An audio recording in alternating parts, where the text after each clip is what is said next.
Yaakov is in the house of his uncle Lavan, working very hard, 7 years to get married finally with the woman that he loved the most, Rachel. But then obviously we all know the story that Lavan, the father, is actually mixing and doing something that in Hebrew we call it kombina, and he's putting Leah instead of Rachel, and then he's working another 7 years, Yaakov, finally, and he's married to Rachel and Leah.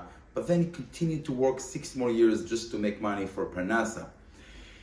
The Torah, in our Parsha, go very specific to the detail of those 6 years that Yaakov was working to make money for his father-in-law / uncle, right?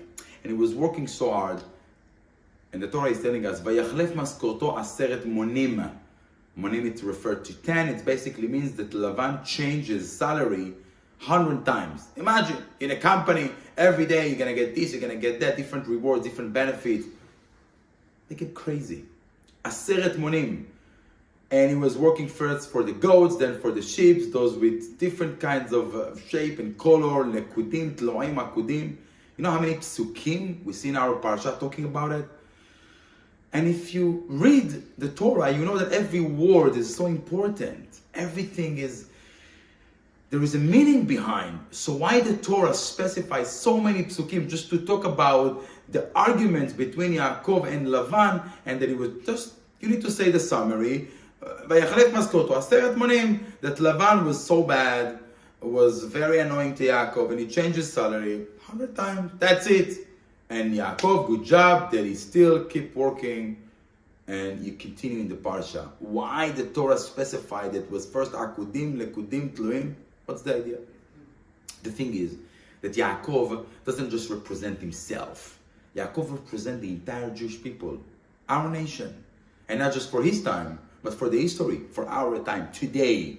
And the thing is that if you get used to something in your life, and then that change, some people get confused, get depressed, they're in a bad mood, they have anxiety, they're stressful, they don't know what's going to happen, right? I mean, that's what I do for years. People always said, that's what we do, right? So, when you get used to life, you're not growing, you're not going anywhere. Yaakov is telling you, this is just analogy, is 6 years that it was working for Lavan. Those 6 years refer to the 6 days of the week before Shabbat, that refer to Olam Haba. It means it's our life.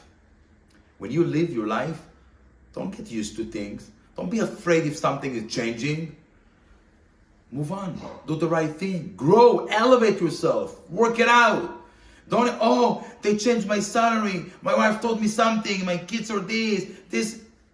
Don't get confused. Don't lose it. Be in control. Be in charge. Lead the situation. Learn from Yaakov. Even when they change his salary, even when they change his life, multiple times, 100 times, he was strong, he was powerful, and he was stable. And that's how you grow. Don't let anyone to confuse you. Make sure that you know your destination and you keep growing and you're getting that. Shabbat Shalom.